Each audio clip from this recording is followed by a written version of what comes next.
my day two from New Orleans here on Radio Row in Louisiana, getting ready for Super Bowl 59. I'm Bobby Trossett, as always, joined alongside my partner and co-host, Sarah Ellison. It is Wednesday, February 5th. Welcome inside the vault for a Ravens Lunch Hour live stream. There's been a lot of Peyton Manning discussions had with inside our show here in recent days, but hey, that's how it goes. And we got fresh new information from you, for you, I should say, from the Athletic's Jeff Zrebiec, who detailed, based on conversations that the Athletic had with Peyton Manning, a text message that he sent Lamar Jackson after losing in the divisional round to Buffalo. We'll go through the significance of that. Eric DeCosta sat down with Todd McShay, draft analyst for the NFL. I believe that interview was somewhere here in this convention center, or at least somewhere in New Orleans. That's what it looked like to me. But I haven't been able to track down EDC yet, Sarah, but we will try. And we'll have a boatload of quick hits and also a live interview with Mike Florio of Pro Football Talk, one of many whom we hope to speak with over the course of the next couple of days. So with that, today's episode is brought to you by our friends at Mando. Partner, it's great to see you. Let's get after it today. It's good to see you. You're sounding a little bit better every single day. I don't know if you feel better, but you sound better for sure. And I'm a good get by Mike Florio, so I'm looking forward to that. That's at 1:00, right? He'll be on at 1:00. He will be on. It's funny, I'm on Central Time, so yes, he will be on at 1 Eastern. Okay, so this is not going to be an hour show then. It's going to at least be 90 minutes or beyond. So put your feet up, relax, get ready for a ton of Ravens content. Yeah, pretty much. So, and yeah, to your point, we were talking about it in the pre-show meeting. This is the most I've ever had bacteria, illness, whatever you want to call it. And Chad Steele, off to my right, head of Ravens Public Relations, just saw him. He's about 15, 20 feet away from me. So you know how it goes. That means he's protecting somebody. Is there somebody from the Ravens with him?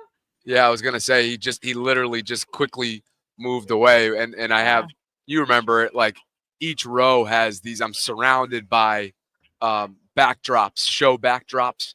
So he just cut behind one of those. And anyway, it's Wednesday on Radio Row, as you remember from last year, is without question, I would say, the most entertaining, like keep your head on a swivel kind of day all week long. So hopefully that'll mean lots of content to come. I've had conversations with Josina Anderson, Mike Golick, Mike Florio, and a number of others about coming on. So hopefully it'll be a fun next couple of days. But yeah, this is lingering more, and I even feel like I have to cough right now. It's insane. I've been up at night getting through coughing fits, not being able to get my pillows in the proper position to sleep well and get my lungs like it's just so strange. I'm still on the antibiotic. There, Bobby. Well, luckily I'm not over there. Okay. Luckily I'm not. I did talk to my telehealth nurse practitioner about that before pulling trigger to make this trip.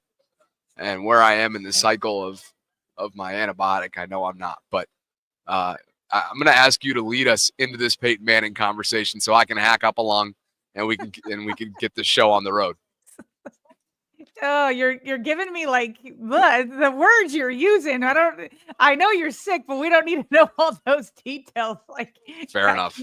Hacking up a lung. So yes, let's move into this Peyton Manning discussion that Bobby has teased here. Peyton Manning, according to Jeff and the Athletic, did indeed text Lamar Jackson after that loss. He did the same for Josh Allen the next week. And so this is kind of how it starts off. Zrebiec writes, Manning understands the pain of coming short of the Super Bowl after a strong regular season. Of course he did. Of course he does. He was, before Lamar Jackson was criticized for having MVPs without a Super Bowl, Peyton Manning was the first guy to do that. And so Peyton explained what he texted Lamar. I said, look, I've been there. Just keep grinding and keep going. And good things are going to happen. That's all you can do. It's just part of it. I know they still have team goals that he wants to accomplish. He's made that very clear. As a quarterback, your goal is to be the best player you can be to help the team, and certainly Lamar is doing that. Then later here at the bottom of the screen, he talks a little bit more. People are probably going to be reluctant to say it because it seems like he's been there forever. But Lamar is still a young player. He has so much great football ahead of him. Look, he's extremely fun to watch. He plays with a joy out there, which I think is great. I think his teammates feed off of that. He's extremely competitive. I think it just says a lot about him that he doesn't say, hey, I'm not going to try and get any better this year. I've done this. I'm going to relax this offseason and not work as hard.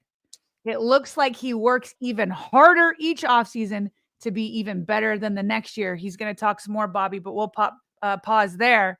Your initial thoughts of those messages he gave to Lamar?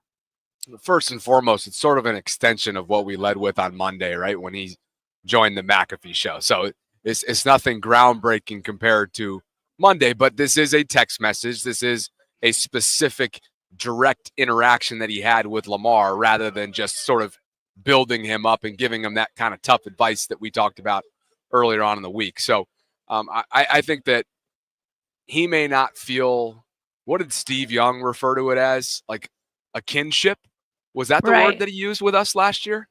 He just said he's my guy. Like, these are my guys. These are my people, or the type, like, meaning the mobile quarterbacks. And Steve Young was one also. Okay. And obviously, right. And that has everything to do with the stylistic approach with which both those players played or play the game, in Lamar's case, still going. So there may not be that parallel, but I think because of his Peyton's admiration for Lamar, his coverage of Lamar, and obviously the way they are connected, at least through the media and through facts through their first 7 seasons, is that they've both struggled in the month of January. So whether we like it or not, I think there's probably some middle ground there. And I like the fact that Peyton Manning is using his platform as a way of building Lamar up to which we know is deserving. Yeah, I love that too. It's that these Hall of Famers are taking it upon themselves to reach out to young quarterbacks. They could just be off on a yacht somewhere in the middle of the ocean, drinking, whatever you drink in the middle of the ocean. I don't know. I've never been on the Pina yacht. colada.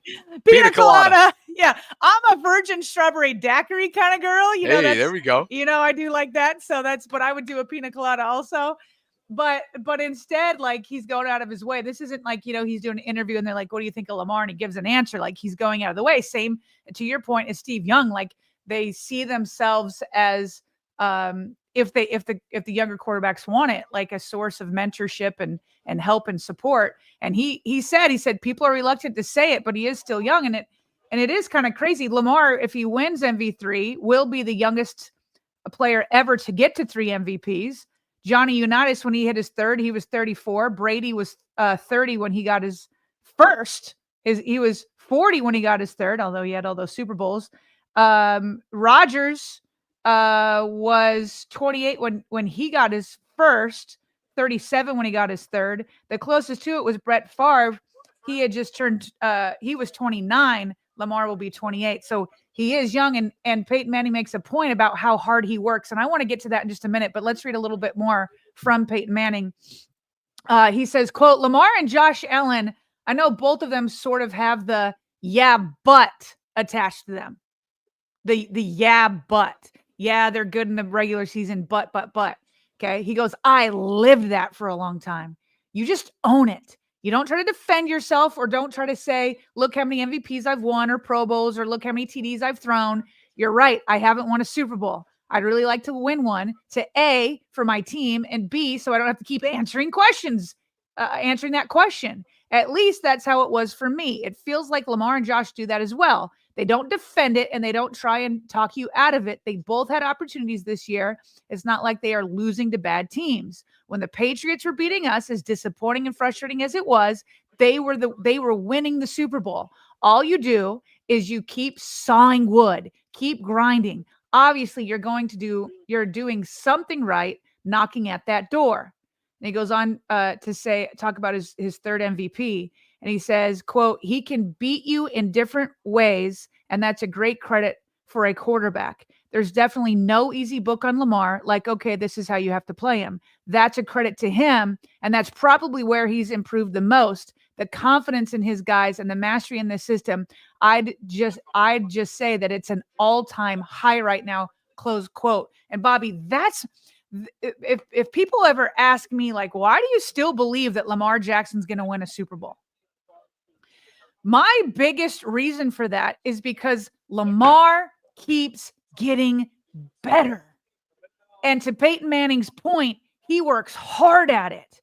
And you just keep going back to 2018. Oh, the Chargers had the blueprint. And then all of a sudden you had to get a new blueprint. And then it was like, oh, we'll just blitz the heck out of him. And then it became, oh, I can beat you blitz. Then it was like, well, just make sure he gets down early. Try to get an early lead so that he can't, lean on the run game. And then this year the Ravens were overcoming double-digit deficits in, the second half in the playoffs in Buffalo. And the first MVP looks so different from the 2023 MVP, which looks so different from the 2024 MVP. And so a lot of times people are like, oh, well, when he loses his athleticism, like he's going to be all downhill. He can't last as long as, say, a Peyton Manning or these other guys. And don't get me wrong, his athleticism certainly makes him one of one. But Peyton Manning just said it. He's like, this guy's confidence and his mastery of the system, the things he does at the line of scrimmage, the way he diagnoses things, the way he's just getting such a feel, the way the game is slowing down. Right now, he's still peak athletic, but you've got this mastery of the system. So that's why I still think, because he keeps improving, that I think he's going to get over the hump. But I think his window is going to be much wider than anybody anticipated when he was drafted in 2018. They just only saw him as an athletic talent. But don't underestimate his feel and his knowledge and his mastery of this game. I love how he acknowledged at the top of this screen right here, for those of you watching us and not listening, the yeah, but. Yeah. Like, the yeah, but is something that, especially when you get outside of Baltimore and you're in this scene that I've been in, for the last couple of days, and you've got media members from all around the country, how quickly do folks immediately point to, they want to acknowledge the yeah, but, rather than the yeah part of it. And that is what obviously has become, through 7 seasons, something that outside of Baltimore is fascinated with when it comes to Lamar Jackson. And do you not feel like the inner core of Peyton Manning when he said, I lived that for a long time? I love the way that you made sure to you made sure to say that in your voice. You went deep down for that one. I lived that for a long time. And I'm sure Lamar is feeling like, at this point, it's been a long time, right? Like, he's now viewed as a veteran in this league. You've got guys that are coming out at the quarterback position who, quite frankly, say that they grew up watching Lamar Jackson. Like, he is at that point in his career that he is he's somebody that has a significant amount of service time in this league. And so I'm sure it feels similarly. And I think that's why, even though stylistically you will never compare Peyton Manning to Lamar Jackson, which makes it different than past conversations that we've had with Steve Young that I know hold so close to us because of how unique of a perspective he has given us, and how much of a, to use his phrase, kinship he feels towards Lamar. It doesn't mean that there isn't just as strong of a connection between these two from Peyton's perspective, because of this early first 7 years adversity that they've both faced. And so I find it really interesting, the dichotomy between the two. Yeah. And anytime Peyton speaks, obviously, we're going to be listening, especially when it comes to Lamar. Absolutely. Yeah. I mean, stylistically couldn't be more different, but like both 3 and 5 in the playoffs and the postseason, the MVPs before they get a Super Bowl, all that kind of stuff. And so, the yeah buts will keep coming. And I like his advice. Don't run from it. Don't try to deny it. Don't try to talk people out of it. I'm sure, Lamar himself is like, yeah, I want all this, but I still want to get my goal, And so the yeah buts will be there. That doesn't mean you don't appreciate the yeahs. You try to tackle the butt and don't let the butt bring you down. Haven't heard any rumblings just yet, although I haven't really been fishing for it in terms of whether or not Lamar will be in attendance as he was a year ago in Vegas for NFL Honors, which is coming up tomorrow night. Yep. Of course, MV3 will be one of the many things, or MVP. We're hoping that it's MV3, but that'll be one of the many awards that's handed out tonight. If he does show up this week, tomorrow night. If he does come to New Orleans, well, it would be like last year where he for sure wasn't walking through Radio Row, which is where you are, not even close to coming through there. And he'll probably come in kind of last minute and get snuck in through the back door. Yeah. So like, I remember us being like, is he going to be here? Is he going to be here? Like, we don't know.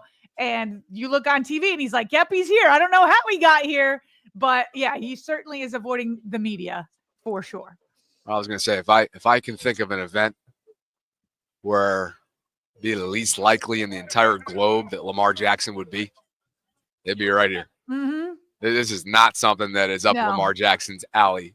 And to answer your question on Chad, who is he hanging around with as I stalk him? It's got to be somebody decently big because Chad isn't just with, you know what I mean?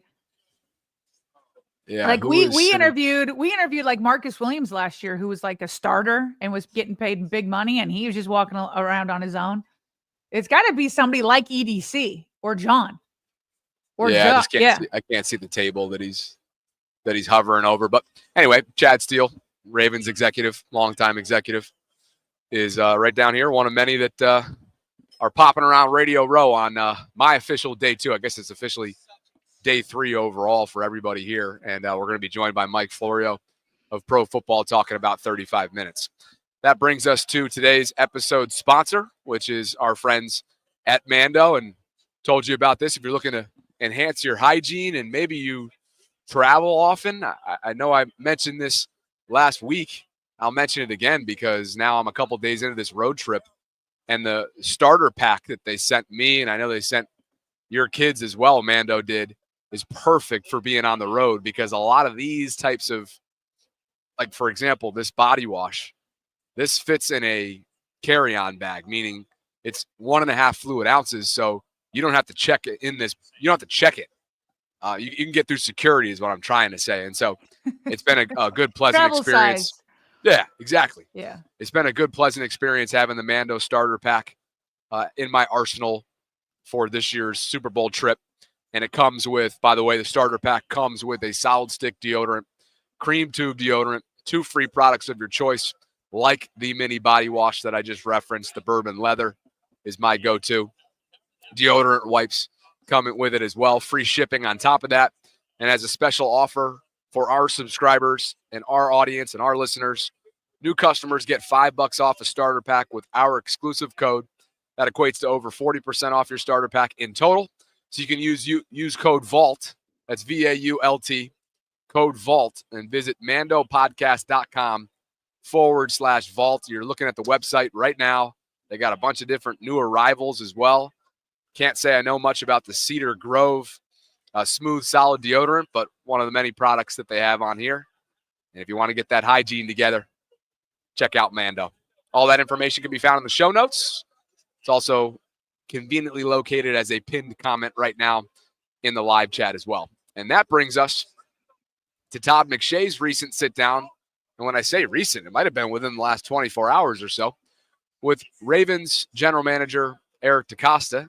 I know you and I both took some time today watching it. It's about 30-minute conversation, and Todd has it available to everybody up on YouTube. There's a lot of big picture conversations. I don't think it was as newsy as you and I would have hoped for, but when Eric is in storyteller mode, I think we kind of got it. We have our eyes and ears peeled. Yeah, absolutely. So I figured we could start, since we were talking about Lamar with Peyton Manning. We'll just kind of transition to a little Lamar stuff and then move on from that kind of topic and then on to a few others that Eric DeCosta had. But he was asked by Todd McShay, and this is by The Ringer, by the way, the Todd McShay show on The Ringer. I want to give them their credit. They asked to go back and talk about what he remembers about drafting Lamar Jackson. And a couple of things kind of popped out to me. His answer was probably like 6 or 7 minutes long. So I try to cut it down into some segments, and we'll kind of pause it as we go through. But it's interesting to me there's kind of two new things to me because I've heard the story and I was in the facility when the Ravens drafted Lamar, and I know that the entire Ravens organization was shocked and surprised by the draft pick. Nobody knew it was coming. Our media room when we were covering the draft was right below where the scouts were kind of above us. When they announced it on TV, you could hear a herd of people running to the draft room, which I know now was the scouts and some of the coaches that had no clue that Ozzie and Eric were about to pull this off. So that part of it I already knew, and he'll talk about it, that surprise element at the end. But the process is very interesting coming from his point of view, and I'm realizing how much, obviously it was Ozzie Newsome's final draft, and so it's obviously his picks, but because it was kind of a baton passing year between the GMs, it was more of a partnership than maybe you might think, of how much like Eric DeCosta drove it, because it was almost like this was Ozzie officially the GM, but like he kind of wanted to pass it off. And so Eric DeCosta drove this draft quite a bit, including this pick with Lamar Jackson. So let's set in here. At some point, we brought him to Ozzie. Ozzie looked at him. I would typically bring players to Ozzie to look at. You know, he and I always worked together in the draft for 25 years before I became GM. And so, he became a player that we were very interested in. The challenge for us was Joe Flacco was still our quarterback. Right. And, they're very, very different. And how do we add a player like Lamar and not take away from Joe or change the offense dramatically? So we were fortunate that we had on staff that year Marty Morningweg and James Urban, both guys that had coached Michael Vick. And so, okay, real quick here, Bobby. We talked about who did the Ravens? Devin. What's the guy they drafted last year in like the 5th or 6th round? Devin. Leary, yeah, and he was on the practice squad the whole time. I was like, how are they going to go get Devin Leary, who's like nothing like Lamar? But it's funny that we talked about that, but it was even a bigger shock back then because it's like, holy cow, Lamar and Joe Flacco couldn't be more different. But where they were lucky is that both quarterbacks loved throwing to tight ends. So by drafting Hayden Hurst and Mark Andrews that year, they were killing two birds with one stone because both Joe and Lamar loved their tight ends. But that alone was part of the shock that it was like, holy moly, how are these two going to coexist in the same offense? And so by having those coaches, James Urban and Marty Morningweg, who had been with Vic, plus you already had your current offensive coordinator, that by having those guys all on staff, they were able to kind of like meld it all together and somehow make it work. But it really worked in the end because Lamar became the starting quarterback and was just amazing. So let's go on from there. We felt like Lamar might be the one guy that had a chance to be there in the 20s when we picked. One of my jobs as a scouting director at that time was to assess league value. How do other teams feel about these players? That's a big part of my job, still is. And I felt like Lamar would be there in the 20s, maybe in the 30s, but definitely in the 20s. And so how do we get him? We brought him into Baltimore. The nice thing about a player that doesn't have an agent, there's no leaks. Yeah. Right? No one knew that Lamar Jackson spent a day and a half with us in Baltimore. I got one call from somebody in the media. They said, I heard Lamar Jackson might have visited you guys. I said, no. Can you prove it? Like, why do you say that? Yeah. He goes, well, I just kind of caught rumblings of it. I said, well, if you want to report it, you can, but you might be wrong. I'm not going to say one way or the other. Well, it turns he did spend a day with us. So okay, so Bobby, at some point, hold on. You and I already know you can only trust half of what Eric DeCosta tells you. His strategy is not always to lie, but also not always to tell the truth. Because if you always lie, then you know that everything somebody says is complete BS. But if you always tell the truth, then you know what his plan is. But the guy called him and said, hey, I heard you had Lamar there. And he just said, nah. He's the king of misinformation and deception. It brought me back to that episode we did within the last couple of years. What did we refer to him as in that title? We just called him a straight up liar. Yeah, but we had a great little, oh man, it's just slipping my mind right now. But he went on the lounge and he trolled Ryan and Garrett. And I'll look it up. Go ahead and talk about it. It was just a hysterical title that I remember. Like he was a bona fide liar, or just something that we had a whole conversation about. And yet this makes me think about another part of the interview, which he was talking to Todd McShay about, which was just how secretive and how prideful they are as an organization, of how secretive they've become. So much so that is a known thing around NFL circles, that if you see that the Ravens are linked to a player, you probably know that there's not a whole lot of substance to that. And it's Dennis Pitta. It's Dennis Pitta, Sarah, that Chad Steele is with. Pitta. So Dennis is off to my right. He's hanging out with Chad Steele and a bunch of other folks. Not to completely segue here. Obviously not right now, but Dennis is the type of guy we got to get him on. And Dennis and I worked together during our radio days, so I think we might have a decent chance of pulling him aside. So anyway, I don't want to get off track, but that was the answer to your question earlier on, and it just brought me back. Eric's words here brought me back to that hilarious episode from a couple years ago. Yeah. And Bobby, I can just say this: what he's telling you, if you're linked to us, one of my greatest frustrations when I used to write late for work when I was working at the Ravens is, generally speaking, the kind of rule was, okay, if the other media are reporting it, you can put it in late for work, right? Because that was the whole point of late for work. It was like, go out and see what the media is saying, like what's happening. It was kind of what we do here a little bit, but it was like, cover what we didn't cover ourselves with our own writers, the interviews that we didn't get, right? And so like so many times the Baltimore Sun, or at the time Aaron Wilson at Carroll County Times, or any number of these groups, they would report who the Ravens had in for a visit. And so it's like, it's totally out there and other teams can see it. They can look up, the Baltimore Sun and see the list of players that came to visit if they were able to break that news. But woo-wee, Eric DeCosta was like, no, don't put that in late for work. I don't want any visits on our website. And we were like, but Eric, it's already out there. Like, just because it's in late for work, like, it's not like other teams or who you're trying to hide these secrets from. It's not like we're hiding it because it's already out there everywhere. And he was like, still like, nope. We're not doing it. So when he says right here that he hated when that information got out, or he's straight up lying to the reporter and is asking if Lamar's there, he's like, no. So here's the thing though, Bobby, that's all for a reason, right? He doesn't lie for the sake of lying. It's all for a reason. And as he said at the beginning of that clip, he said, part of my job is knowing not just how we feel about a player. So we knew how we felt about Lamar Jackson, and we have a board of where we rank him among the quarterbacks. But what's equally as important is what other teams feel about Lamar Jackson.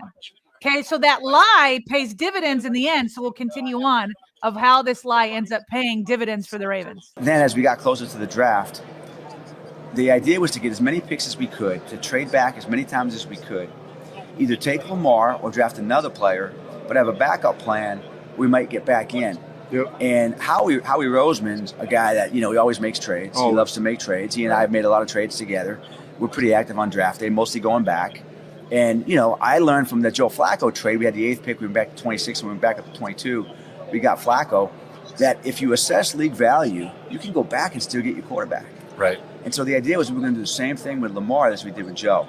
So we ended up drafting Hayden Hurst at 25. Okay, so point being is they were like, remember, you were probably in high school this happened, but I remember how many times they moved back to get Joe Flacco, and then Steve Bisciotti got antsy. He's like, I can't wait this long. You guys got to trade back up. And Eric was like, okay, boss, but I'm telling you, we can wait. I know where people are going to take who. And Steve Bisciotti was like, no, it's not worth it. So maybe from that point on, Steve started to trust him a little bit more, because Eric was adamant that they didn't have to trade back up to get Joe. So here we are again. A lot of times people will use this against the Ravens, and they say, hey, you guys aren't the ones that believed in Lamar because you took Hayden Hurst first. And what he's saying here is like, no, like we knew we wanted Lamar, but what we wanted to do was move back because I knew how other people felt about him. And so why not go back and get more draft picks when I know I can get them later? And the fact that nobody even knew that they had him in for a visit allowed him to surprise other teams. Let's say a team had Lamar as like a round 2 grade evaluation, but the Ravens have him as like a round 1 grade evaluation. Well, they can use that to their advantage and say, okay, I'm going to wait until he's number 32, but nobody else will jump up ahead of me because they don't know that I like Lamar. They don't even know that we had him in for a visit. So that's why that information couldn't get out, is so that he could keep accumulating draft picks and still get Lamar at the end of the first round, where he could have that 5th-year option, and they ended up using. So continuing on from there. Kevin Byrne, our PR guy, wanted us to go downstairs to the press conference. Kevin, let's just hold off. The scouts and coaches, they thought the draft, they thought we were done. They thought we were done. Done for the night, yeah. So Ozzie would always sit at the head of the table, still does. I sit to his right. Steve Bisciotti's across the way, talking to John. They're high-fiving, they're happy, whatever. I looked at Ozzie and I go, let's call Howie. And he said, you want to? I said, yeah, let's call him. So I call Howie. Howie says, I want to do it. So I looked at Ozzie. I said, get Lamar on the phone. Ozzie called Lamar. I'm on the phone with Howie. We did the trade. We turned it in. No one even knew in the room that we were doing it. No one was paying attention. That's wild. Yeah. And all of a sudden I go, hey, guys, we just got Lamar Jackson. And the room just went crazy. That's awesome. So that's obviously, we knew parts of that story already, right? But I think EDC let us in a little bit on the strategy of keeping it quiet and moving back because they knew other teams didn't value him as much as they did. That story is, like you said, we've heard bits and pieces of it, but when he gets into storytelling mode the way that he did there, and you had to cut that up, like you said, that was what, 5-6 minutes in total, yeah, and probably. you cut it down to 2? Yeah. I mean, that is a day, April of 2018, that will be talked about for a long time around these parts. And obviously they got more work to do, but that 2018 draft class will be talked about for a long time. And maybe the 2022 draft class as well, with Kyle Hamilton and Tyler Linderbaum, will be in a similar category when it's all said and done. It's different when it's a quarterback. Certainly we'll talk about the 2 big hits on Kyle and Linderbaum, but it's not the same as like a potential 3-time MVP at the quarterback position. But no doubt. But what if those 2 end up Hall of Famers? What if Kyle and Tyler end up as Hall of Famers and they were both selected in the first round of the same draft by Baltimore? That'd be noteworthy. Oh, for sure. I think we're a bit far from Hall of Fame for those 2 yet, but yes, if that were to happen, for sure. Kyle's certainly on that trajectory with all pros. Linderbaum, I don't think, has been an all pro, and it's tougher as a center, but I hear what you're saying. So moving forward, though, projections. Yeah. Lofty projections here from New Orleans. Lofty projections to make your points, right? Gotta make the point. So yes. But so Todd McShay was like, okay, so Lamar Jackson comes in. He's very unique. Now we're like 7 years in, so it doesn't feel as unique, but it's obviously a unique talent at the time, especially with the way the NFL felt like you had to play the game, and Lamar has helped change that quite a bit. So he asked Eric about his job of supporting Lamar. So EDC gives a pretty good answer of like personnel-wise how he tries to support Lamar with the rest of the team. Yeah, so you try to figure out what he does best and then what kinds of players he likes to throw the ball to. And so in his case, it's actually that he loves to throw to the tight ends. Yes. Right? So we had drafted Hayden Hurst, ended up trading Hayden, but Hayden and Mark Andrews. Yeah, right. You know, so he had these like really comfort pieces for him. We believe in having good backs, so we added backs. We added Mark Ingram that first year. We drafted J.K. Dobbins. We signed Gus Edwards as an undrafted guy. You know, but over the years, Justice Hill was a good player for us now. You know, Derrick Henry, and we've tried to always try to add speed to the field. You know, we feel like Lamar, being the type of player he is, he presents so many challenges for linebackers in the front. You know, getting guys outside. So we drafted Hollywood, we drafted Zay, you know, we drafted Bate.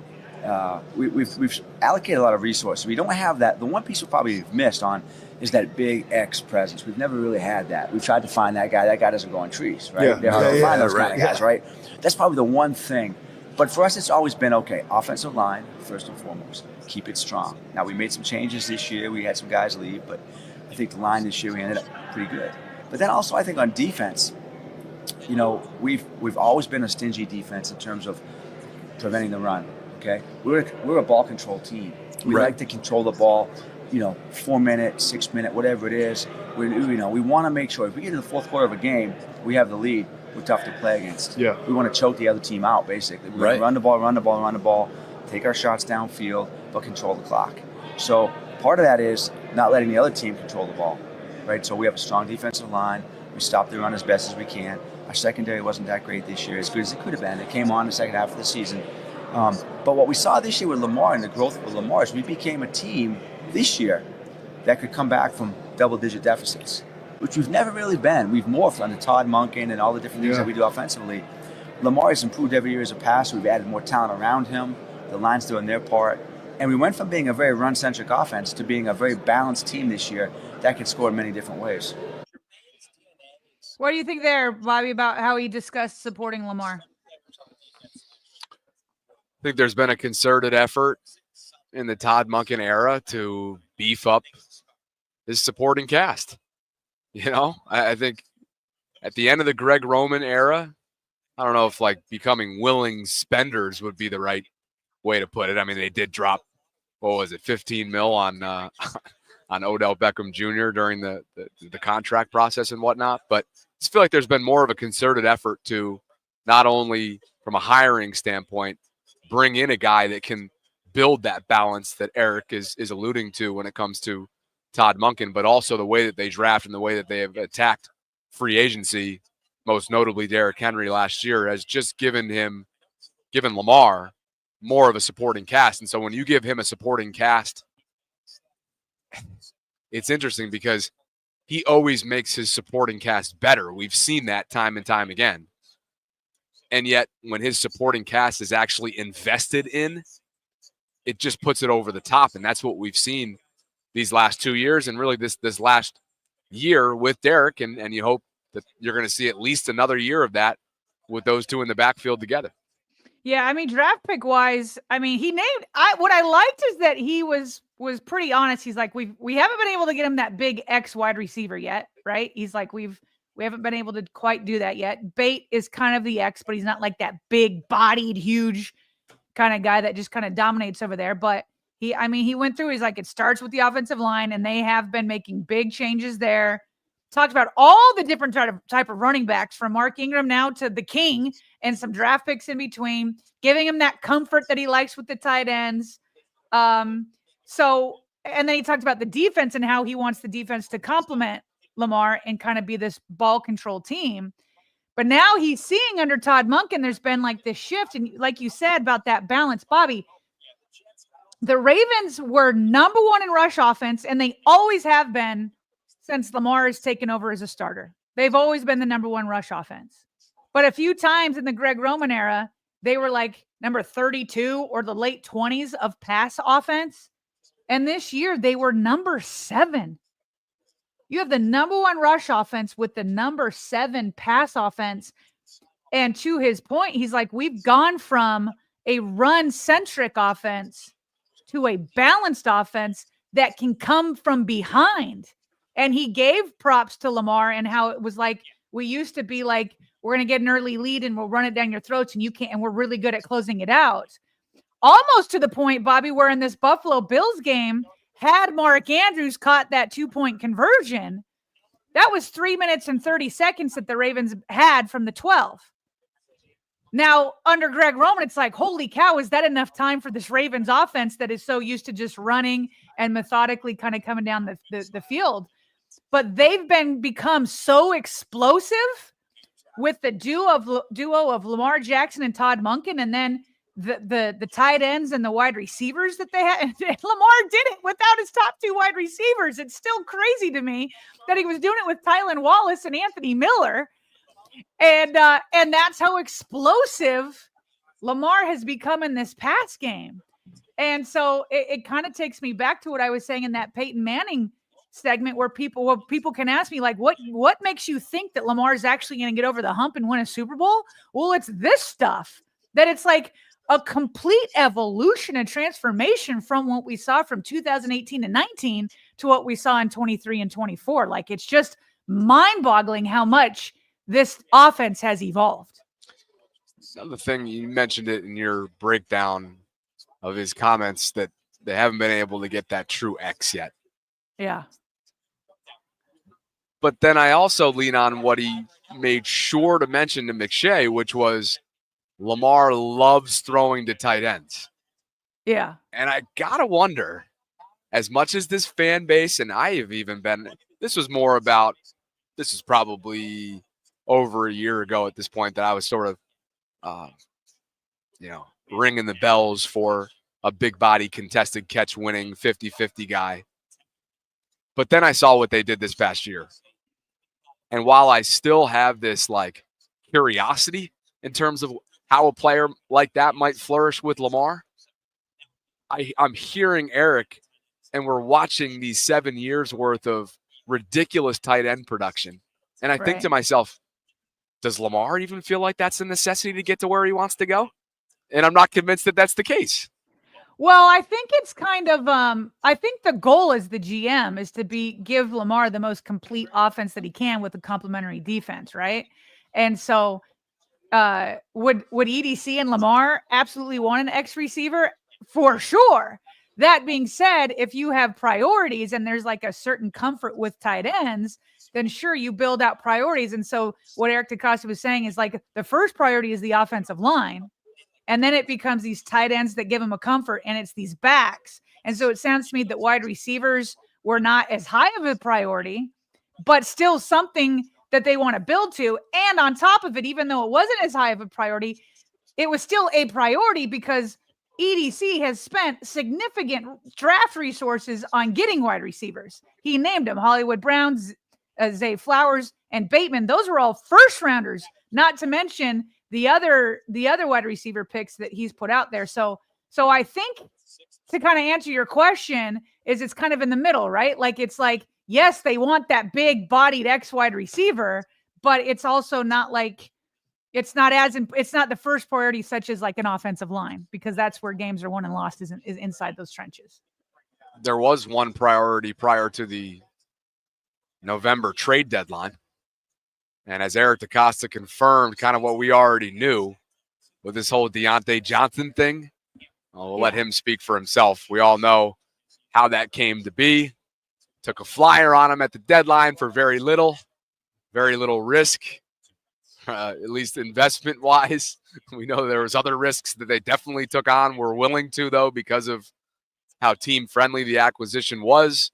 And we know that Deontay Johnson's experiment did not pay off for the Ravens whatsoever, but Eric kind of took us inside his thinking on how things shook out, and then ultimately when they claimed him the other day, what the priority was there. The season we claimed Deontay Johnson after we cut him, and people were like, what the hell are the Ravens doing? They cut the guy. He goes to Houston and gets cut. Yeah. And the Ravens claim him. He can't play for anybody now.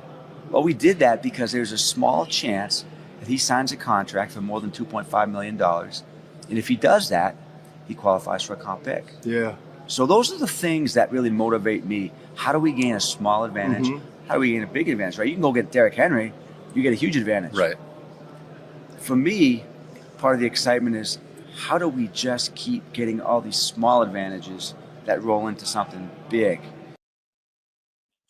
Yeah, okay, so you're just kind of confirming it, right? Yeah. Confirmed. Make sure you tell a friend that Eric is compensatory pick formula hungry, and that was what led to the decision of bringing Deontay back. But again, he will not step foot in the Ravens building again. That is what we know for sure. Whether or not they'll be eligible, Sarah, will a team be desperate enough this offseason? You know what? We've seen stranger things, and honestly, it was a bet that the Ravens were willing to take, and you watched. They've done their homework, and you watched he signed something for more north of 2.5. You watch. And there was no reason why not to do that, right? After he got cut by the Texans. Like, why not? He knows it's a slim chance. He's like, on the outside chance. And then he gave part of the formula. He said, there's an outside chance that he could be signed for more than $2.5 million, and then that could get me a comp pick. So he gave part of that formula of where like the threshold is for that. So yeah, he wants his picks. Real quick, talking about X receiver and all that kind of stuff. Obviously, it's better just to have one, but they have used Isaiah Likely all over the place. Okay, so in 2024, just to back up to that conversation really quick, I'm looking at PFF right now. Isaiah Likely lined up in line. They had his inline snaps were 32.4% of the time. His slot snaps as a slot kind of receiver, obviously tight end, 53.8. And then he went out wide about 13% of the time. So, I mean, it's not the most, but it's 13%, and they move that guy around a lot. He's and he responded. He's a guy that can do a lot. He responded. He responded to his usage. So much so, you're out of market and you're not familiar with who this guy is, and you're watching him play, and you're like, is that a, wait, I'm sorry, that's a tight end? Yes, Right. That's a tight end and a wide receiver. That's a wide how do I want to put this? That is a wide receiver in a tight end's body. Got you. That's what he's become. I see what you're saying. Yeah. Yeah, absolutely. So finally, the last clip that we pulled, and again, you can go listen to the whole 30-minute interview on YouTube, the Todd McShay show from The Ringer. He asked Eric DaCosta the biggest lesson he learned from Ozzie Newsome, and he talks about Anquan Boldin, but I'm going to kind of move it forward into like maybe some tough. He talks about how Ozzie teaches him to make tough decisions, and I'm going to talk about a tough decision that he's going to have to mull over in the next couple of weeks. But here's the biggest lesson he learned from Ozzie. And what I mean by that is, like, we had a player that historically was just one of the great Ravens of all time, Anquan Boldin. We traded for Anquan. He was a total stud as a person, on the field, off the field. Just epitomized what it meant to be a Raven. Like a guy that when you went into Pittsburgh, you wanted Anquan. Right. And the reality of it is we were in a bad cap situation, and we had to trade him. And we didn't get much for him. And it was a horrible football decision. But we had to do it, and it was hard. And I think sometimes you have to just accept that you have to make the hard decision. We might have made it work. We could have probably finagled some contracts, done some cap deals. We probably would have put ourselves in a worse position in future years had we done that. And Ozzie just has this way of, when the time comes in, we got to do it. So my first year as GM, 2019, I had just taken over. January 19th, I took over and got to the first day of the new league year, and we lost Zadarius Smith, Terrell Suggs, Eric Weddle, and there was one other player, and I can't think of. CJ Mosley. Mm-hmm. 4 legit Pro Bowl players. We couldn't sign them back. I tried to sign CJ, we couldn't. Zadarius went as a free agent. I had to cut Eric Weddle, and Terrell Suggs signed with Arizona because he wanted to go back to Arizona. And I was just getting crushed. Literally new on the job, right? Right. What the hell is this guy doing? It was hard. And I could have finagled a way to keep those guys, some of those guys on the team, probably. I could have overpaid CJ. I could have probably kept Weddle for another year, who I was very close with. We might have overpaid Suggs. But it wasn't the right thing to do at that moment for the club. And so I had to just eat it. Mm-hmm. I had to do it because it was the right thing to do. It was very hard, and I learned that from Ozzie. Man, to think about the transition from Ozzie to Eric, and I remember all that noise, don't you? He was getting crushed. And now he just mentioned 4 big-time names that he had to part ways with. And that was really, even though he'd been a lifelong Raven to that point, that was this fan base's first impression of the new general manager post Ozzie Newsome. Yeah. And I remember there was a ton of noise. Who is this guy? Why is he stripping all the talent on our roster? And why is the post Ozzie era starting this way? What are we doing? What is he doing? Is he going to be able to field the team? And to think all these years later how savvy he's become and how universally respected he's become. What a remarkable turnaround. Those are my initial thoughts. I'm sure you have plenty. I got to go find Mike. Okay. And so I'll let Mike you Florio. command the show, and Yeah. I'll be up with Mike Florio here in a couple minutes. All right. We'll be ready. We'll cut off whatever I'm saying the moment you guys sit down. All right. Sounds All good. right. Catch you in a minute. Okay. Okay. So he'll be back soon with Mike Florio. Hopefully. I know he confirmed with Mike just about right before we came on the show. So I can tell you that Radio Row can get crazy back there.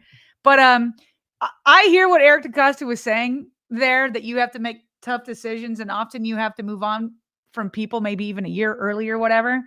But even the 4 moves that he had to do with Weddle and CJ Mosley and all of that, I don't put them on the same level as Anquan.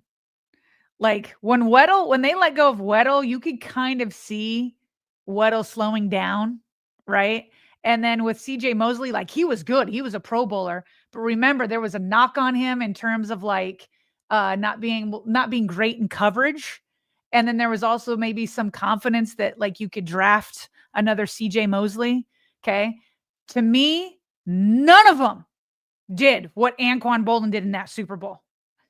First of all, none of them even got to a position to be in that Super Bowl. Anquan Boldin, right there with Joe Flacco. You go back and watch the playoff highlights. It's like Joe to Anquan, Joe to Anquan, Joe to Anquan, Joe to Jacoby, Joe to Anquan, Joe to Anquan, Joe to Torrey, Joe to Anquan, Joe to Anquan, Joe to Pitta. Like it was like it. I remember on like 3rd and 1 in the Super Bowl. Whose number did they call? They didn't run it. They didn't run it with Ray Rice. He threw it to Anquan Boldin. It was a 50-50 ball, and that man came down with it. So I hear what Eric DeCosta is saying. For sure, you're going to have to make tough, unpopular decisions with some bigger names. But Anquan Boldin, I still to this day, that's one that I'm like, that wasn't it. That wasn't it. That wasn't it. But to his point, he understands that you have to make tough decisions. And one of the reasons that they had to move on from Anquan Boldin, you heard him talk about cap money and how they just didn't have a lot. And after that Super Bowl, they had to pay Joe Flacco $120 million. And so that kind of brings me to this idea, like not just looking back and remembering decisions, but if that's the lesson learned, I am very curious how he is approaching this cap, because we had Brian McFarland on here and he couldn't give me a cap casualty list outside of like Arthur Millette and Broderick Washington. He's giving me extensions like Marlon Humphrey and Henry. Like he's going to have to make a big decision about this guy right here, because I don't know where else they're going to get money besides these extensions. And I don't know if it's going to be enough. It could be a very tough decision. And people are going to be like, what? That's crazy. But at least he has a justification with Likely right there and this performance in the postseason. So I see that they are back in the chat. Bobby, you are muted. Unmute yourself there, sir. I see you have a friend with you. I do.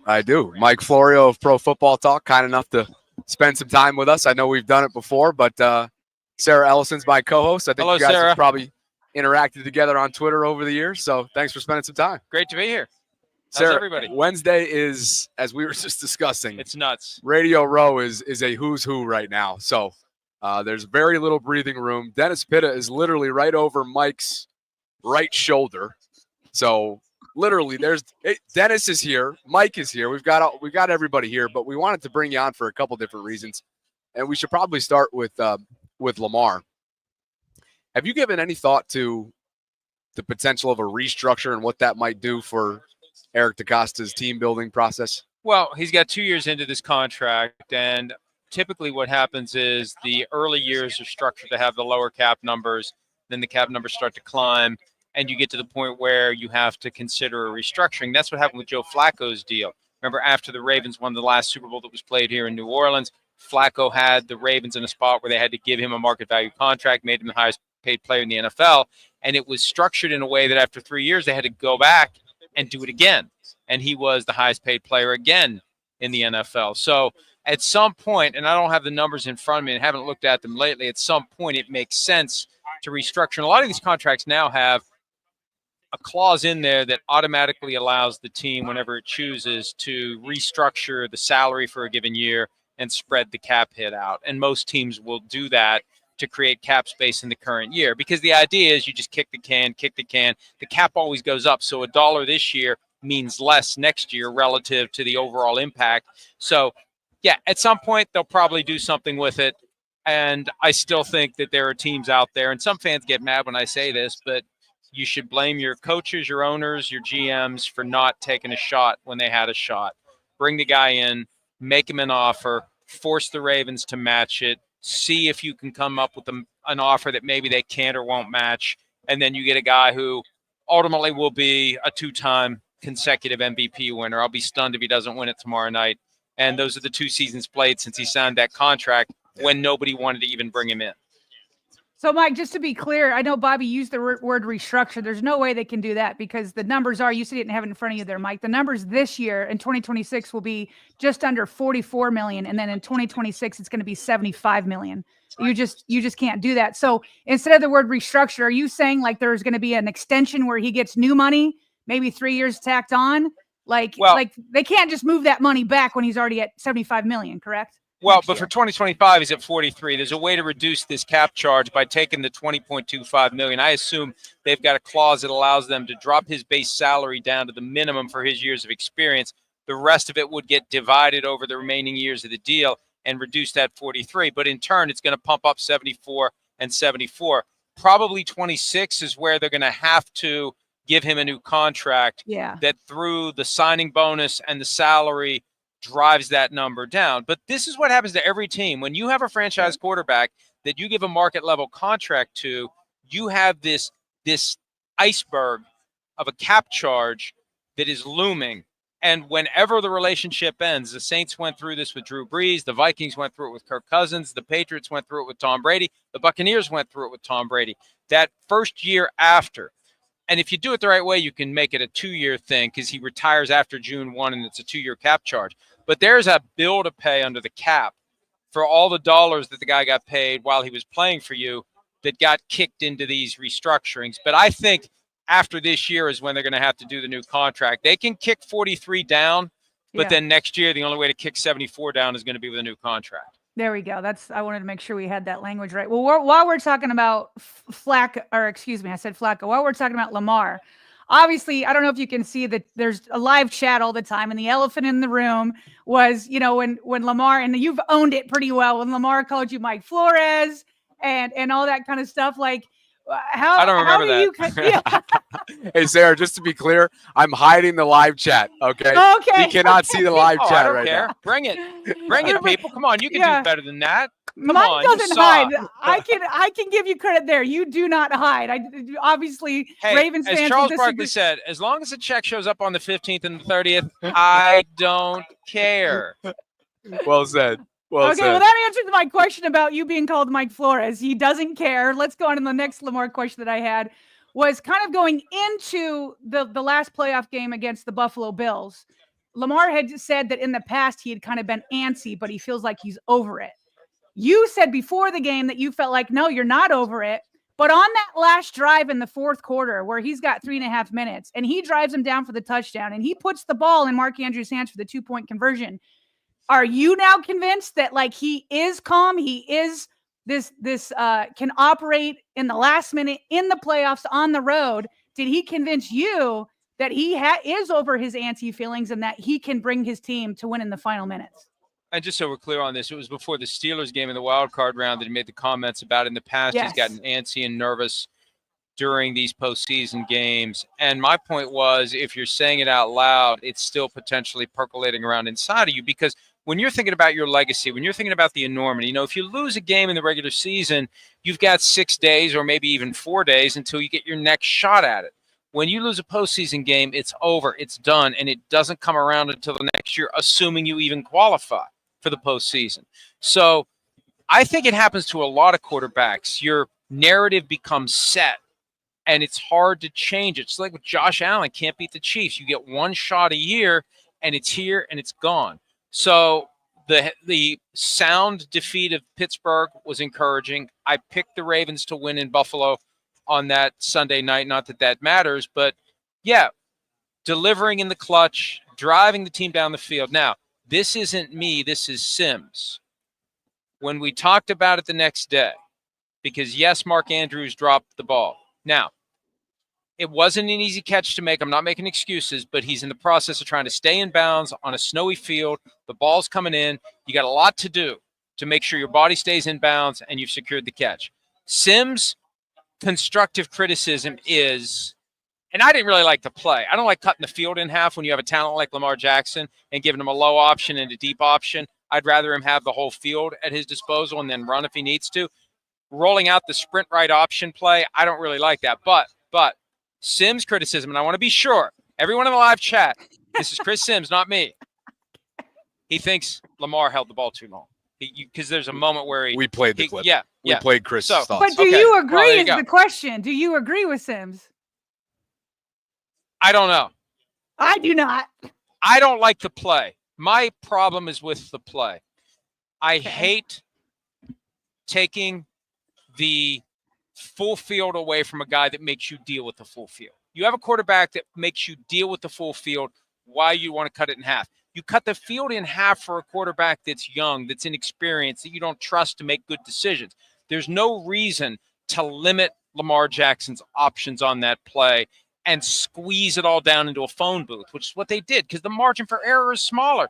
You got to throw the ball faster. Mark Andrews has a limited window to catch the ball. I would have much rather seen it all spread out and Lamar buy some time with his legs. And you know what happens? The guy buys some time with his legs and somebody's wide open. And boom, there it is. And you win. So, or you convert it to a pointer. You got overtime. You get a chance to go to overtime. Yeah. But you get my point. Yeah. But so I hear what you're saying. Yeah, should he have pulled the trigger faster? Probably. And he knows it because we saw him do the double clutch. So. I hear what you're saying in terms of like cutting the field in half before the play is called. But once you see how the play kind of unfolds and that Mark Andrews is wide open, you know what I mean? That it's like, then how do you criticize the play call when you got your Lamar Jackson's number one target wide open in the end zone? Because it's still a tight window of opportunity and a narrow margin for error. And all those pieces have to work on a snowy field where the guy's got to stay in bounds, get both feet in, catch the ball. There's just a lot there, especially if you don't throw the ball as quickly as you should. When he's open, boom, you got to jump on it. Because if you let that window start to close, it's going to be harder and harder to complete the play. How about this? I know that you've mentioned that bosses or whoever it is that's talking to you is asking you to be tight-lipped on where your vote went. We're closing in on 24 hours. Are you able to share where your MB3 vote went? Well, or are you still holding tight for tomorrow? The bosses aren't the issue. The Associated Press has all sorts of rules that I either pay attention to or don't pay attention to. And my position is, if you want to take my vote, go ahead. Because you know what? It's a lot of extra work, and I haven't gotten a check for that yet. So free work is something that I rarely do, including this. Fair enough. Unless you want to pay me. But he's never said no to me, by the way. But so thank you, Mike. I did vote for Lamar. Boom. And you're confident that they should hold the All-Pro team, because when the All-Pro team comes out, there's enough there that you can piece together who the MVP is. And it takes away from the NFL honors tomorrow. Yeah, it does. There's no reason for the All-Pro team to be named the day before the postseason begins. We can wait. If we have to wait for all the important awards, we can wait for the All-Pro stuff, especially when, and I need to tell Rob Motti, who does a great job coordinating all of this. I'm going to text him right after this because I've been meaning to tell him, why are we releasing the All-Pro teams when it makes it clear who the MVP is? And you think about how much of a punch it would have packed with how close it was perceived to be between the two. Now it's a shoo-in. We've known for weeks that Lamar's MB3 bound. They also need to have a more robust collection of postseason awards. It can't just be Super Bowl MVP. What else do you want? I want defensive player. I want offensive player. I mean, I want coach of the postseason. I mean, you can come up with a cluster of awards that would be based solely on the postseason, because where people get it twisted, hey, Josh Allen beat Lamar Jackson until he's the MVP. Well, it doesn't matter. It's a regular season award. It's irrelevant. But people get, like, Saquon Barkley should be the MVP. Well, okay, he can be the MVP of the postseason, regardless of whether he's the MVP of the Super Bowl. Let's say that A.J. Brown has better numbers and wins Super Bowl MVP. Saquon Barkley's the MVP of the postseason. So you could have two. You could do more than what they're doing. And I'm surprised they don't do it, because the NFL is always about finding more and doing more. And then ultimately you connect a revenue stream to it because you put a sponsor on. Mike, can you dive in a little bit deeper now that you've revealed that you voted for Lamar? What was your rationale? Obviously, our listeners agree with you. Bobby and I agree with you. What was your rationale of picking him over Josh Allen or, say, Saquon Barkley? Well, here's how I do things. Because I've noticed a lot of people, Sarah, who will have a convoluted formula find a statistic. Here's this statistic, and this statistic, and this statistic. And then I came up with my own statistic, and they all point inevitably to the person I choose. I think when you follow the NFL all the time, every day of the year, in season, out of season, you know what you see, you can process it, and it makes for a much more accurate gut. You know it when you see it. You know, I hit almost 70% of the games this year straight up by sitting down at my computer, and the first thought that comes to me, that's what I go with. And it's a product of doing this every single day, watching games every single week, watching re-airs of games all the time, thinking about football, writing about football, eating, breathing, crapping football. You develop a good sense of what it should be. And I mean, Lamar Jackson just has the look, and the numbers are better than they were last year. And I know other guys were better than Lamar last year, but more than 40 touchdown passes, fewer than 5 interceptions, first guy to ever do it. And he's got Derrick Henry. And the fact that he did all that with Derrick Henry still getting as many rushing yards as he did makes it more impressive, not less impressive. You got a guy there who is loading up the stats with his own numbers, and you still had a better year than you had last year. It makes it more impressive. Yeah. Do you get the sense that among your peers who you know and have a familiarity with in terms of how they measure where their vote goes, that there is also like this feel that you're kind of alluding to right now? I don't know how you have a feel. You're essentially telling us you have a feel. You have a feel, and the feel comes from like it's any big decision you make in life. You get all the factors, you get all the evidence, and then as you do it, you eventually come to a conclusion right here what the right thing to do is. And you can label that whatever you want. It's just our human instinct. It's the hand of God reaching down and guiding our lives, whatever you want to call it.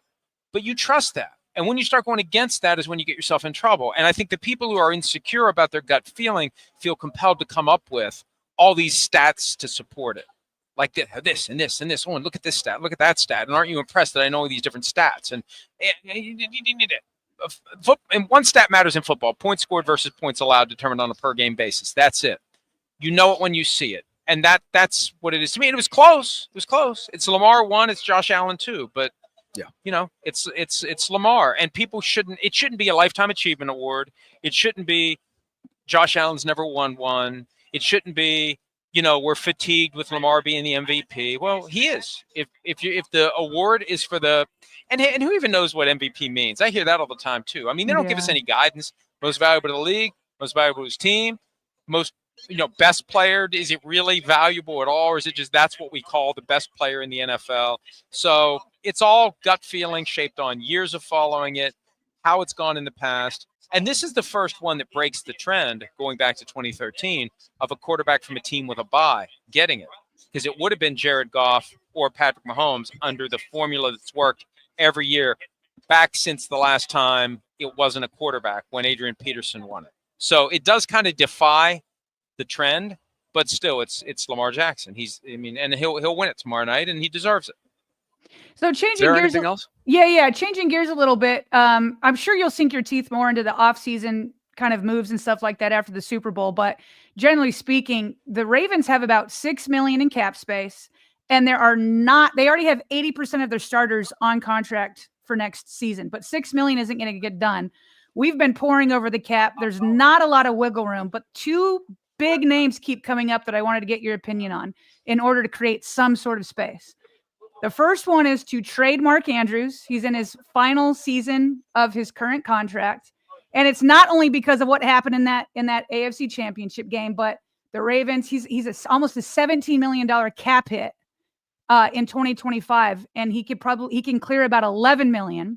And you have Isaiah Likely behind him. So I want to get your thoughts on a potential trade for him. And the second one is maybe you go ahead and extend Derrick Henry so that you can push some money down the line. Would you extend Derrick? He's currently under contract for 2025. Would you maybe extend that to 2 more years? So your thoughts on those two guys? Yeah, I would. Okay. That's a great question. I would extend his contract.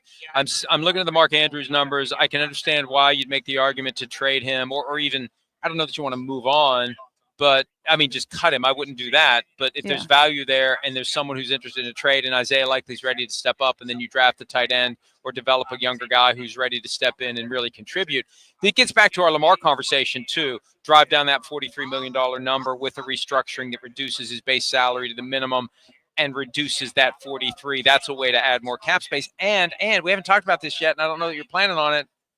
There's a $4.2 million cap bump that easily lands into the team's lap if and when they part ways with Justin Tucker the first day of the new league year. Yeah, that's where we're going. And I expect that. I've now that I've had a chance to digest this over the past few years, I expect that after the start of the new league year, they're going to move on from Justin Tucker. I don't know that, but I just think it makes sense. We just shared your piece on the site from earlier this week that explained what it was that you're just alluding to there with the new league year looming and what Eric DeCosta in the front office might have to decide when it comes to Justin Tucker. So you're on the record for you'd be an advocate of that. Well, here's how I look at it.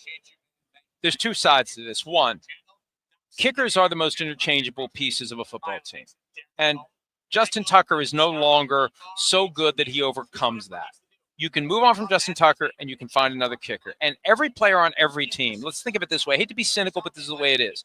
They're interchangeable parts in a football machine. And at some point, those parts are going to be removed. Now, they might be removed before they're ready to be. They might remove on their own. They might be removed because they're broken. But whatever it is, there's going to be a point where this piece is too expensive. I got a cheaper piece I'm going to put in. And with kickers, that is the easiest way to ignore the name on the back of the jersey and do it. That's one side of it. The other side of it is you got 10 people now. You got 9 who have made their complaints public, although they haven't given their names.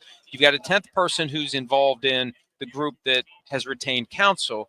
They're all making the allegations that are similar to Deshaun Watson. You've got John Harbaugh pointing out when Deshaun Watson was suspended that we have a zero tolerance policy for this kind of thing. And at what point, look, and I know, and this drives me crazy because I practice law and I had to deal with this all the time. Anytime someone accuses someone of doing something wrong, it's you're lying, you're motivated by money. It's never you're absolutely right, I did it. No one ever admits that they did it. And it's always attack the person who's making the accusation. The problem is, and I'm trying to figure out what the magic number is. I think it's somewhere between 2 and 7, where 2, okay, maybe 2 are lying. 7, there's no way 7 are lying. I don't know where the magic number is between 2 and 7, but when you get up toward 9 or 10, you can't say that these 10 people are all equally evil and depraved, that they would come together. And of all the people on the Ravens roster, pick out the nicest guy, supposedly, the kicker, and let's say he did all this stuff. Let's make all this up about him. So if I'm the Ravens, I can't look at this and say there's nothing to it. This is a distraction. This is an issue. This is something that we just don't. If it was Lamar Jackson, and I'm not saying, you know what I'm saying, if it's your quarterback, if it's a key player on the team, maybe you find a way to make it work. But when it's a very easy, out goes one, in comes another, they do it all the time for all sorts of reasons. For something like this, I think it's a no-brainer. And there's no one to blame. It just happened. And the courts will play it out if lawsuits are filed or whatever. But I think that it makes sense for the Ravens. Unless the Ravens can make themselves 100% convinced that this is false, I just don't think 10 accusers is conducive to that kind of a conclusion. Well, it's crazy, too. You look up and you realize, wait, it's been multiple years since Justin's been an elite status kicker. Yeah. Like, it wasn't just this year. Now, did it go off a cliff this year compared to the years prior? Absolutely.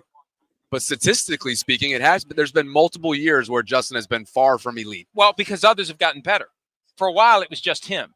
We're seeing more and more of these guys just stroll off the bench and kick a 55-yard field goal like it's an extra point. It's amazing. When I was a kid, 40 yards was impressive. 50 yards was like 50 yards. That's why the Tom Dempsey 63-yard record, and he had the deformed foot with the flat shoe. And it was like this mythical 60. Who would even try a 63-yard field goal? Yeah. Like 50 is a mile back in the 70s when they were kicking straight on. Yeah. So, yeah, I think other kickers are better.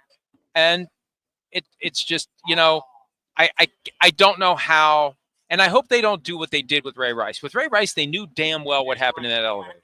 They knew damn well what happened, and they supported him until the video came out. Then it's like, oh, we can't. Well, what does it look like when someone knocks someone out? Why do you need the video? And that was a weird conflict, and hopefully they won't wait for some sort of smoking gun like that before they act. Hopefully they'll come to the conclusion, this is too many. we have other business reasons for making this change. We need to make this change. And I don't mean anything personal against Justin Tucker. This is part of the business of football, and these decisions get made all the time about guys who've been on the roster for years. Sir, do you have Mike, a follow-up? I do as well. Yeah, just real quick, because I know Mike has to go. I just want to say, and this is discussion for another day, I worked for the Ravens during the Ray Rice saga.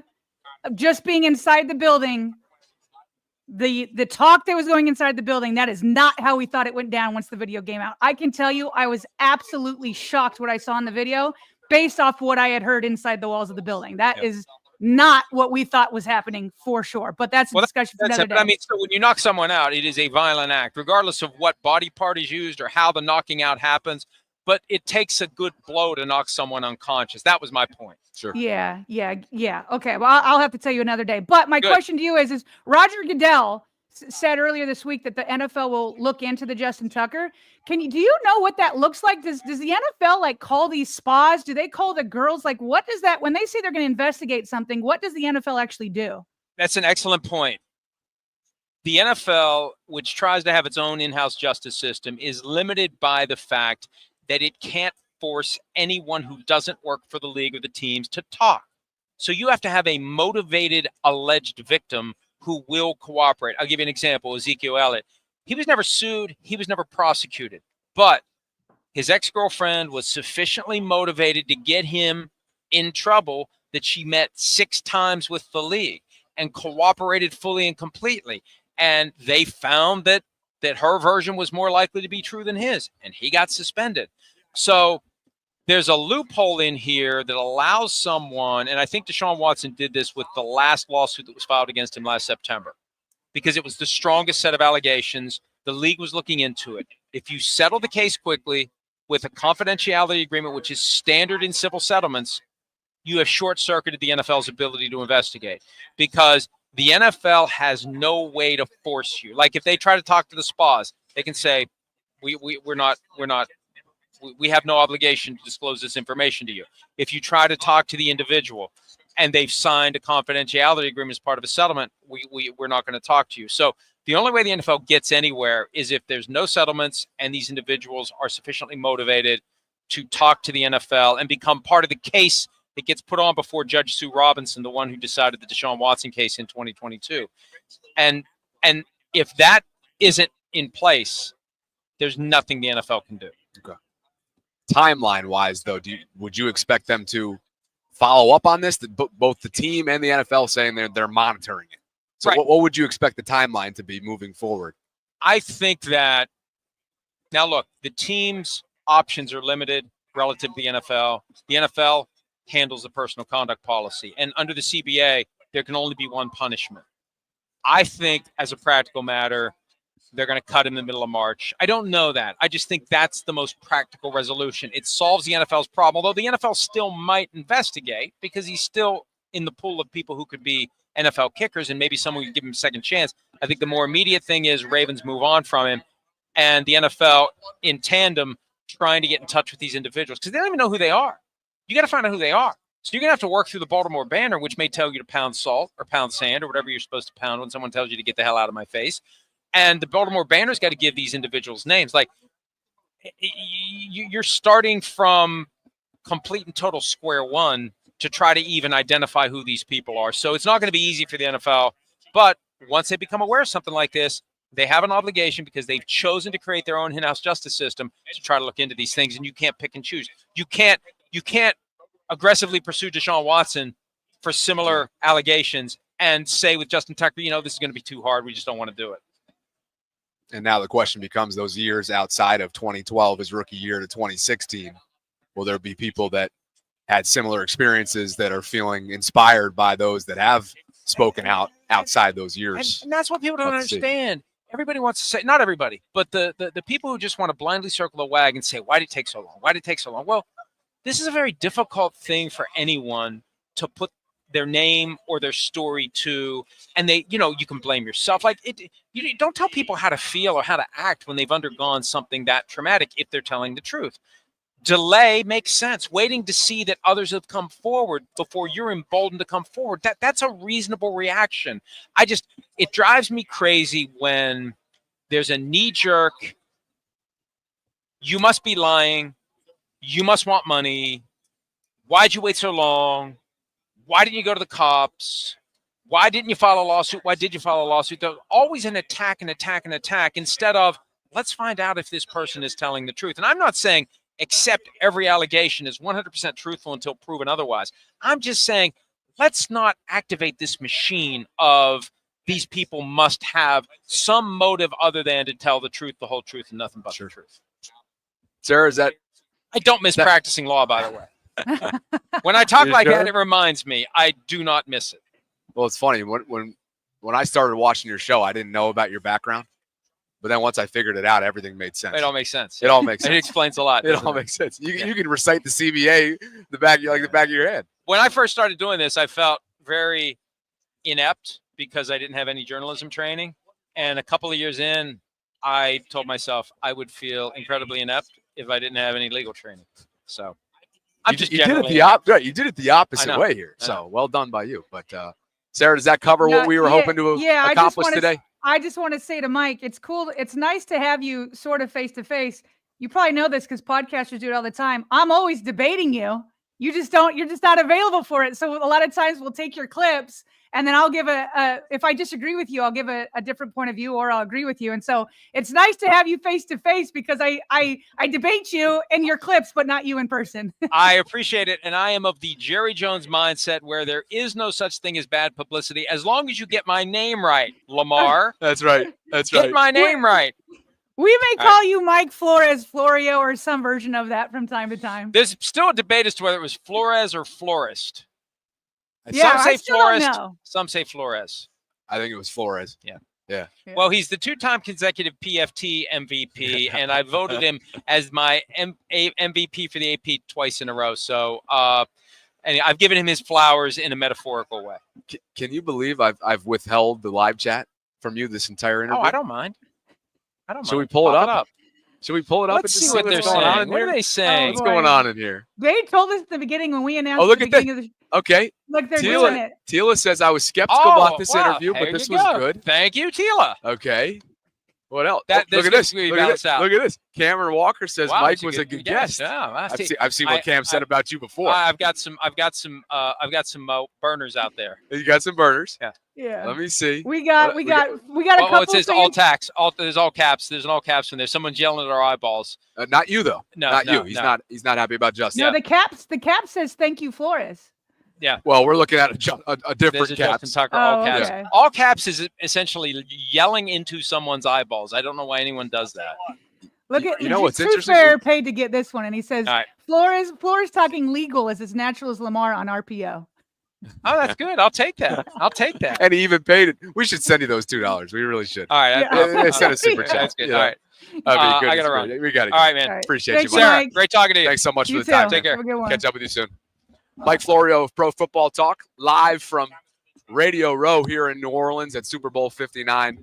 That was awesome. Hope you guys enjoyed it. What's funny is I really could, just because you always have, obviously they have like a million commitments. I try to get in some opposing views where I could, but he's the guest, so you're trying to get his voice. But obviously I wanted to push back on the play call. I pushed back on him saying the Ravens absolutely knew what happened inside the elevator, which being in there, I just don't think that's true. There were other things, and I like that I had to let him know, though. I debate him all the time, so I just wanted to let him know.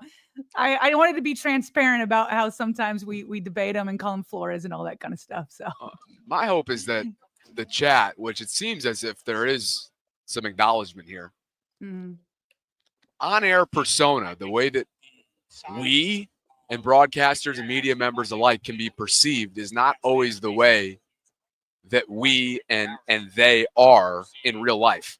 And I have had nothing but pleasant experiences with Mike Florio in our in-person interactions. And I think, I hope everybody walks away from this whether you playfully drag him online when you don't agree with him or you actually have a personal issue with him.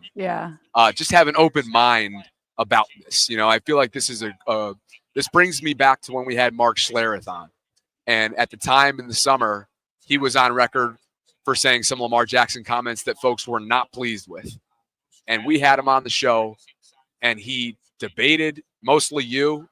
You and him were having a great debate that day, and he was down to earth, generous with his time, and I just feel like that there's a lot of that, right? Like the way that folks can be perceived online in front of a camera is not always the way that they are in person, and I think those two examples have just come to mind right now. Yeah, absolutely, and it is like something I put Mike Florio and Emmanuel Acho kind of in this category where, man, oh man, do I disagree with a lot of what they say, but I appreciate that they don't run and hide. And so like Florio, when we tell him what people are saying, he literally said, he's like, I don't care. And so I appreciate the engagement rather than the people that are, to me, it comes off across as soft when you have to block people that are simply disagreeing with you. And I see that with like Shannon Sharp. I didn't even reply directly to him. I quote retweeted something and all I did was put up a stat. I didn't attack him personally, nothing like that. But I love to debate the issues. I don't attack people personally. And when he blocked me, I was like, I'm sorry, but that comes across as soft. And so when you are able to engage with the people that are most angry with you, that part I respect, not necessarily what you're saying all the time, but the fact that you don't run and hide from it, I respect that part. Agreed. Thank you to Mike for his time.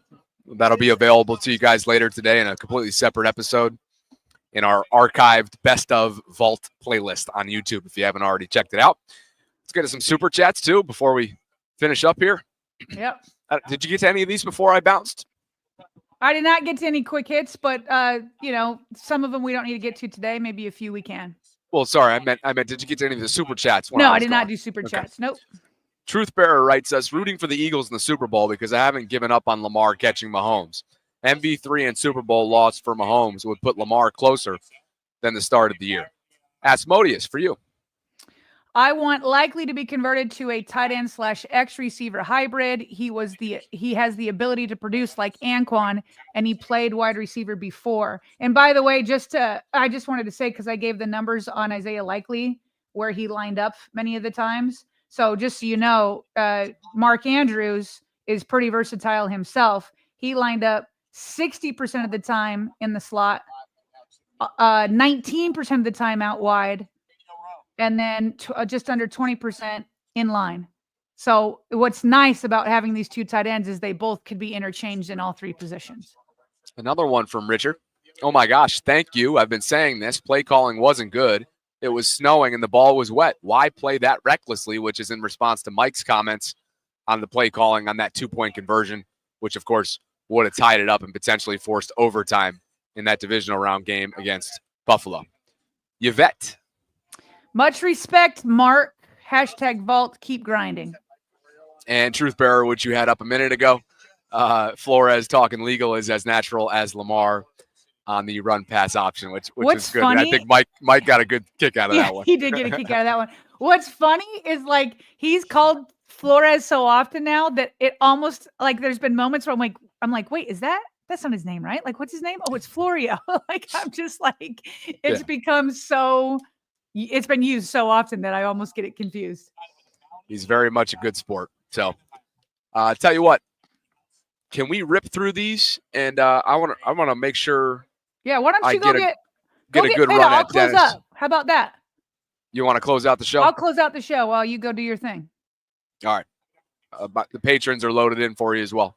Okay, thank you, and good job on getting Mike. And I know that there's others that may be coming, but we gotta confirm first, right? Yeah. I mean, this is like, I wish that I had like a second camera here that I could start panning around because this is just ridiculous. So hopefully we can capitalize on this, and you and I will catch Instagram. up.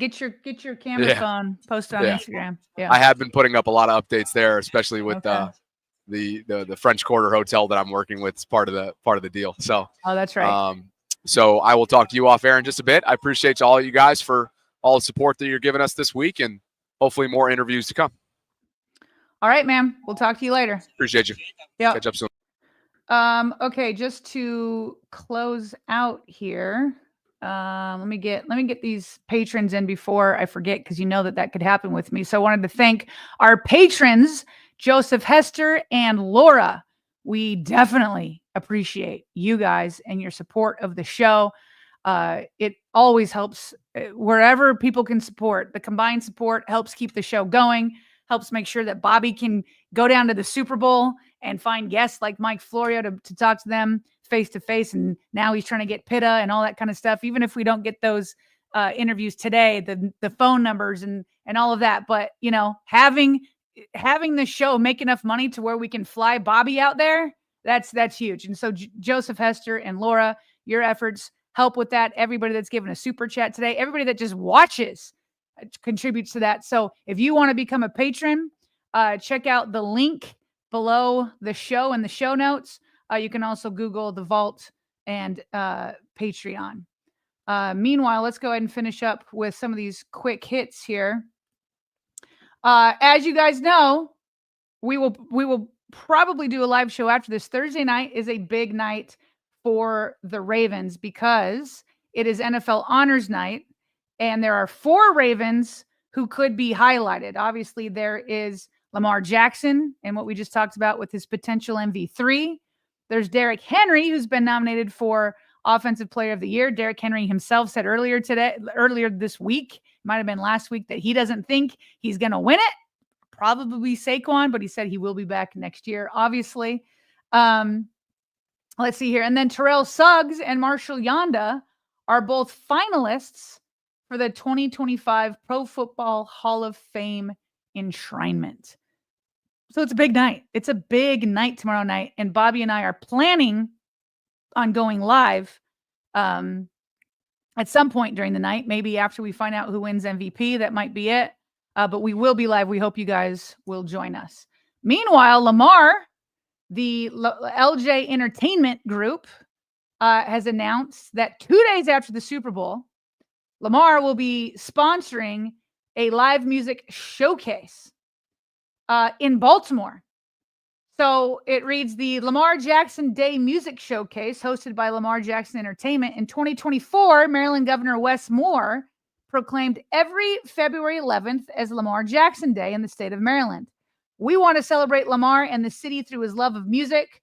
We're bringing out some of the best up-and-coming artists in the area. This is a free event for the city. Again, Tuesday, February 11th, 7 to 9 p.m. La Familia Soundstage, 836 Guilford Ave. So there you guys go. And I kind of like that they're doing that, not just because it's Lamar Jackson Day, but also because it's like, listen, missed out of the Super Bowl this time, but we're not keeping our heads down. Let's continue and celebrate our guy. Saquon Barkley there at the Super Bowl was asked who his top 3 running backs are in the NFL, currently excluding himself. And of course, he named there at the top of the list Derrick Henry, followed by Jahmyr Gibbs and Bijan Robinson. Those are all some pretty legit running backs. And the Ravens, very fortunate to have the king on their side. I'll go ahead and finish up with this, just some AFC North news. The Pittsburgh Post-Gazette reporter Jerry Dolak, he reported that there's been a butting of heads, if you will, between quarterback Russell Wilson and offensive coordinator Arthur Smith. Multiple sources told Jerry Dolak that Arthur Smith did not want Russell Wilson changing plays at the line of scrimmage, despite the quarterback's big game against Cincinnati in Week 13. Wilson's desire to attack with the pass and throw down the field clashed with Smith's run-first mentality, causing philosophical friction between the two. I got to say this, I'm not even in Pittsburgh. I mean, them having disagreements and turmoil, you don't want anybody to like be hurt or anything like that, But from an AFC North rival kind of outlook at it, is it's like, good, don't get on the same page. But if we're talking pure football, that's crazy that Arthur Smith doesn't want a veteran quarterback like Russell Wilson, who has been to his own Super Bowl, who's the whole reason why you move from Justin Fields to Russell Wilson is to be able to tack down the field and to not empower him. We lived that with Greg Roman and Lamar Jackson. Look how much better Lamar is being able to change plays at the line of scrimmage. Now, he can't change all of them, but it was a better offense yet again because Lamar had that flexibility, which he was empowered by Todd Monken and was not empowered by Greg Roman. And so now Russell Wilson isn't some rookie. And what he brings to the table is to attack downfield. That's silly to me. I mean, if you don't want him to do that, you might as well have just kept Justin Fields, which, by the way, may make you want to reevaluate Justin Fields, because if he had handcuffs on and didn't feel like he could overrule his offensive coordinator the way a veteran like Russell Wilson might, and Russell Wilson had Mike Tomlin's vote of confidence, like, what are we doing here? How do you not empower your quarterback at the line of scrimmage? Like, how do you ask a guy, hey, you go up to the line, you see a defense, you know the play that was called isn't going to work, but you got to do it anyway because I called the play? Yes, please keep that up in Pittsburgh, Arthur Smith. All right, those were questions for Mike Florio. So that brings us to the end here of the show. It was a longer one, obviously, because we had Mike Florio there at the end. So we appreciate Mike coming on the show, making time, because we know he does his show live there from Radio Row throughout the entire week. So we appreciate him and his efforts, and let's hope that Bobby can still track down some big fish there on Radio Row in New Orleans. And today is one of those big days where there's a lot of people there, So we appreciate you. We appreciate your support, and we will be back here less than 24 hours from now inside the vault. I'll be here in Columbus in my home. Bobby will still be in New Orleans. And there's one person, I'll say this. There's one person who I think you guys would really like. We have had this person on the show before. There was a big response to this person. And right now there is a yes, but we got to confirm and track this person down. So that would be great. So until then, I am Sarah Ellison, signing off for myself and Bobby Trossett. We will see you guys here inside the vault 24 hours from now. Have a great day.